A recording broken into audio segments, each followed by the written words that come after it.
Hi, this is Sharon. Usually I start my videos with a different intro, but this episode is for more than just my typical viewers. If you are a parent, and right now you're having an awkward conversation with your teenager or your young adult about their religious beliefs and yours, this video is for all of you. In this video, you will hear from some other parents and get their honest, unscripted answers to some questions that might be similar to ones that you've been asking. So please join us for a very special episode of the Kemetic How-To Guide. Dear Mom and Dad, I'm Pagan. Over the course of this year, I interviewed several parents whose children are grown. And the first one is my late best friend's mom, Kathy. And the others are Dale and Harriet, who've known me my entire life. All of these folks identify as Christian and as politically conservative too. So Mom, Dad, they might have some views in common with you. Let's hear what they have to say when we pose a hypothetical question to them.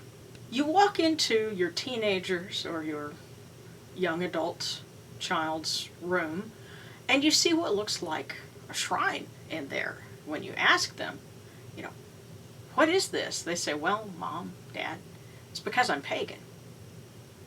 Let's see what our parents have to say. Why?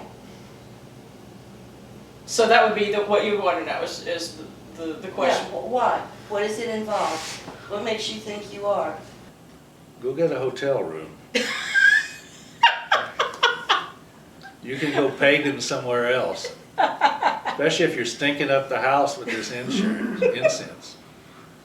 Because if they have made a decision, and between you and I, you know that that's counter to what I would believe, I would want to know what is driving them to make that decision. What is it about that that appeals to them? What is it about that they think is more important than the values that I hold? What is it that they value about that? Because it could be anything from they truly firmly believe this, to somebody is messing with their mind, to, there's all kinds of reasons, but you don't know if you don't ask. I think to me the most important thing is to tell them that you love them, and that you certainly, they're an adult, I assume, they're not 12, okay. They're not still under your roof, is what you're saying. Well, because I would have a different, if you were 16, then there still are rules that we would have in the home that in my personal belief system, I would not want those certain items in the house or certain things that represent other things. But of course you're free to, your mind is still yours. But I'm just saying it would be different. So I'm going to go with an adult, because an adult situation would be coming home for Christmas like you're setting up. But that you still love them, and that you will continue to pray for them to have a good life, but that they would come back to a belief system. Doesn't have to be exactly my belief system, but I would hope that they would come back to a belief system, or that that I would hope they would, if they know that the home and the group of people that are coming are of one mind, that maybe it just needs to be something, it's your business, but we don't need to be social media at the dinner table. Okay, so tell me what's going to happen when they say, I really truly believe this.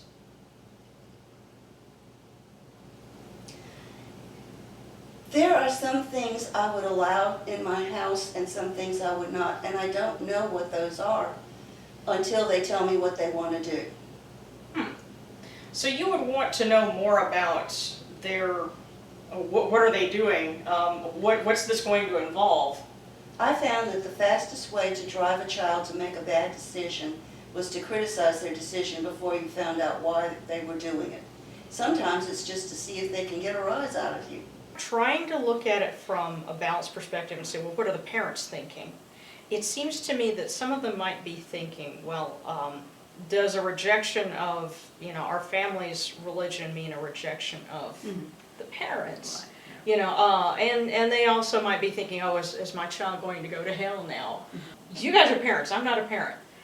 So, you would have a perspective, because you've had to think about things like this, and, what kind of advice could you give parents? And what things do you think are most important that they need to keep in mind if they're dealing with a situation like that? Love how he does that. It's great, isn't it? I was going to let you go first, but you're just... So yeah, number one is exactly what I said, that we still love you, number one. But I do not have to agree with you, and I do not have to do what you do.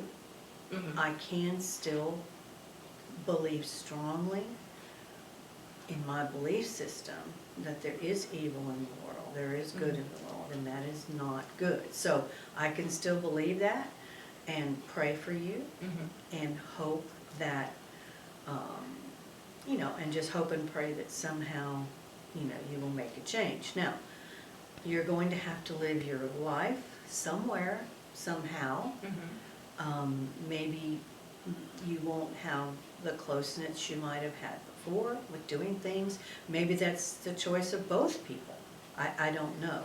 That would depend on the situation, but maybe, you could be a pagan and you could still really love to go shopping together. I don't know. Every child needs that. Every child needs somebody, and they will find it, even if it's the worst possible friend out there. And that's what we keep hearing. These people understand me. Well, they accept me for who I am, or they make me feel like Right. that. Yeah, well, you have people that they're so desperate to find a sense of belonging that they'll get it from anywhere, and they're at risk of being taken advantage of by, especially on the internet. Do you know anybody at 16 who has the security of their sense of self to not be influenced by that? I didn't. No. So it's about a mutual respect and not shunning someone is what I'm hearing you say. And time. The person who is shocked is going to need some time. Yeah, that's a good point too. If you just go tell somebody something, you have to choose time, and you just understand it may take more time than you think. Like if you're young, you might think, oh, well, you can figure that out in 5 minutes. But it might take someone older who gave birth to you, it might take them a year. Or more. Or more. Yeah. Any thoughts to add on that? She said it all. It's alternative anything. It's vaping, computers, computer time, who your friends are, how your friends behave, how social interactions are done. The thing is, a lot of times when you're trying to deal with people who don't want to hear, they're coming at it because they're afraid to change. And there's a difference between I have standards and I truly believe it and I'm sticking to it, and running your life on fear. And a lot of life is run on fear. And it's hard to come to grips with that. It's hard to admit it. It feels like a sense of failure. It feels like a sense of weakness. And dagnabbit, I'm not going to it's again what we talked about, hiding yourself in a hole and defending yourself at any cost because of your weakness. Well, I could think of a really good example in your own family about how it backfired. And I know you know the story. Oh, which one? Yeah, which one? Which one? Yeah. When your grandparents, primarily your grandmother, flew off the handle. I'm suddenly grabbing for words here. When she found out that Randy was dating Catherine, and that they were going out, and they forbid them to see each other, and they even locked him in the house to keep him from getting out. Yes, and he crawled. And he figured out a way to pull the TV out of the wall The only people I ever knew that had a TV that was in a wall They're cabinet makers, of course. with the rear end sticking into the outside, but anyway. Yeah. And then Randy wanted me to go and talk to Audrey about trying to explain to her what was going on. And she was not interested in listening to Did what you I try had to to talk say. to her? Yes. I didn't. This was, what, 1974? No, you had to be 73 because that's Okay, when you 73. graduated high school. Yeah, okay. Yeah. Now bear in mind, I had a lot going on in those years. So Right. all I remember is that Wow. when I realized that she was not going to accept anything other than observing her rules, you're going to be in this house and you're going to follow my rules. Well, she just forced him out. You can't have it both ways.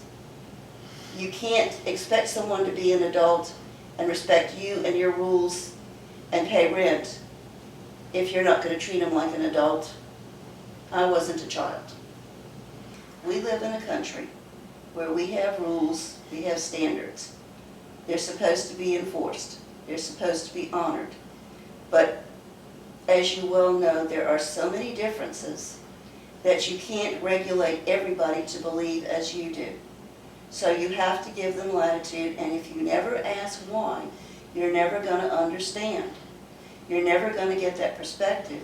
You're never going to get that information. You're never going to be able to grow.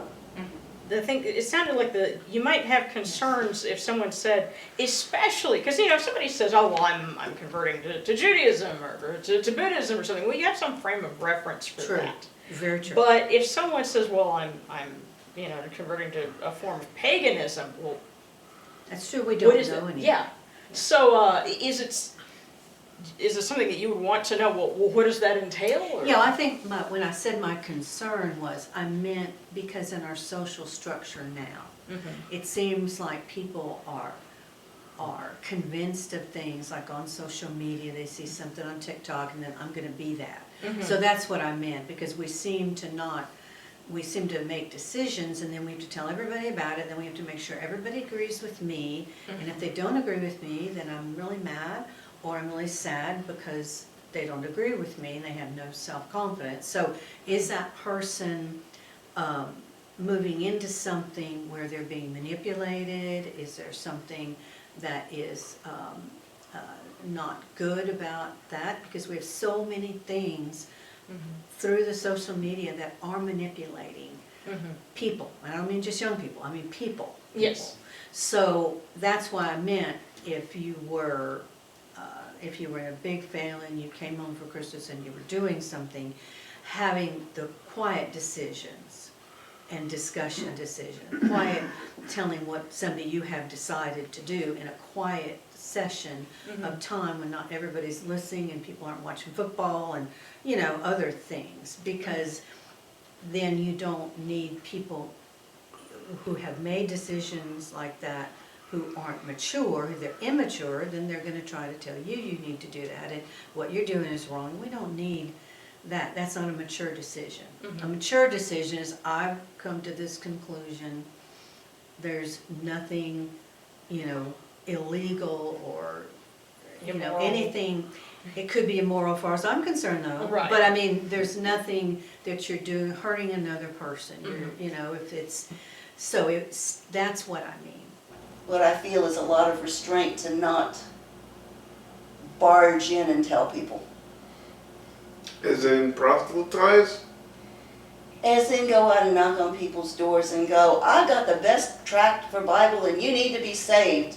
Well, I'm already saved. Well, you need to be saved from my religion. No, I don't. So you don't like that either? I think it's wrong.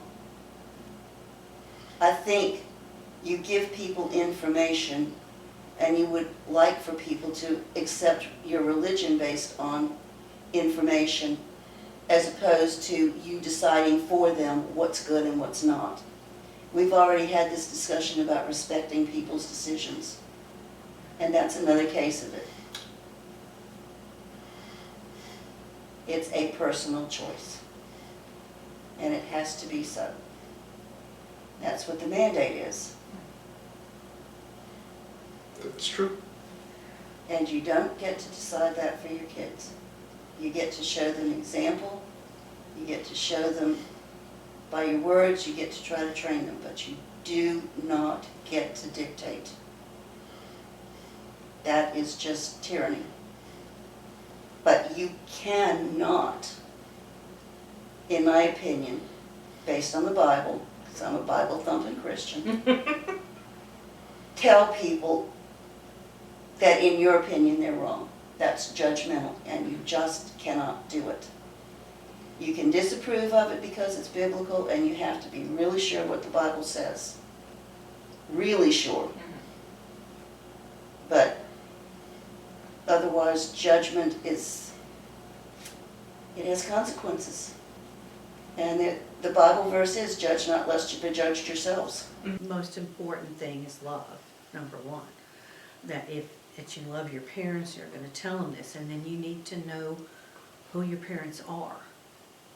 You know, with that, like which one needs the time, which one can maybe be more quickly understanding, you know, and not to have, and your expectations, don't have a lot of expectations and decide what somebody else is going to think. You don't know, like his mom, you have no idea what that person might say back. Yeah. Don't put it in your head of what they're going to tell you. Just, Well, if you're talking about young Like, people that's all I meant. looking at their parents, they look at them. What's the old joke? I always thought my parents were really dumb, but now that I'm 21, they've really learned a lot, or something like that. yeah. And the older you get. They think of their parents in one way when they're 16 versus when they're young adults, and they finally realize that maybe their parents weren't all that wrong. But like in your case. But you have to know your parents. I mean, like, Janae knows well enough that if she's going to bring anything up, she brings it up with Harriet first, and then they figure out how they're going to bring it up to me. It's kind of like a plan. Okay. There needs to be a process. Yeah. Process sounds Trent the better. same way. He could always bounce things off of Harriet before bringing. I'm not talking about anything specific, but just In in general. general, just there's anything that might get me upset, for example. They would have a way of figuring out how to deal with it. How to broach the subject. Yeah, Yeah. I mean, and the same is true with anybody else. If they have one parent, well, they just have one parent, so they don't need to worry about it. But if they have two, they have to figure out how they're gonna let them know what's going on, and they be prepared for, they should know their parents well enough to know what their reaction's gonna be. And then, try to respect their feelings, in some way, even if you're gonna still just do what you're gonna do anyway, but maybe try to do a sell job a little bit A first. sell job. If they were Well- marketing, it might be better. Well, you know what I mean, I just, Not one. not just just run into a situation and say, this is the way I'm gonna do it, and I don't care what you think or whatever, but I don't know, everybody's got different ways of dealing with their parents. But yeah, just find ways to broach it where you can approach, try to anticipate where your parents are going to be coming from and address what their concerns are going to be. I mean, every parent, I think, is a little disappointed if one of their children does something just really out of the ordinary that Well, they and for the could not parent, comprehend. it's really important, that's not you. That's not you. You know, for the parents, that could be that person, but it doesn't reflect anything on you. That's their choice, their decision, they're an adult. There's nothing to be, embarrassed about or anything. It's not you, it's them. All I can think to say is thanks, Mom. For what? Now, you might be asking why I didn't include my own parents in this conversation. Well, my own mother passed away in October, but I've been estranged from her and my father since 2007 by short count. And I didn't start to identify as pagan until I was well out of the house. So that was not part of why we became estranged. It was other things. But my painful past with them was a big contributing factor in my spiritual search that led me away from the Christian tradition that I was raised in. So the perspective I have to offer you is this. Mom, Dad, if you've made it this far watching this video with your teen or your young adult, you have a fighting chance at coming to an understanding with them. If you're willing to listen and to hear their side of things, then you're doing them a real service, and you're doing better than mine ever did. Rejecting Christianity does not have to mean rejecting you, as long as you don't make it that way. Now, I hope this video offers a way to build bridges of understanding. And if you're watching during the holiday season, I hope that it helps make them more peaceful and inclusive for everyone. My husband is Christian, and we do celebrate Christmas together with decorations, home-cooked dinner, and gifts. I just add some Egyptian things to the decor because there's an Egyptian feast that coincides with Christmas, and so we find ways to bring meaning to it for both of us. May you find peace and joy in all the holidays that you share, and goodwill towards everyone who's going to be sharing a roof during those holidays. So for the Kemetic How-To Guide, this is Sharon. Thanks for watching, and as we like to say on this channel, Senepti. Enjoyed this video? Then be sure to hit like and subscribe to the Kemetic Independent channel. You can also buy my books on Lulu.com, and special thanks to all my Patreon supporters. Join us for updates, outtakes, and exclusive videos only on Patreon. Check the description for links.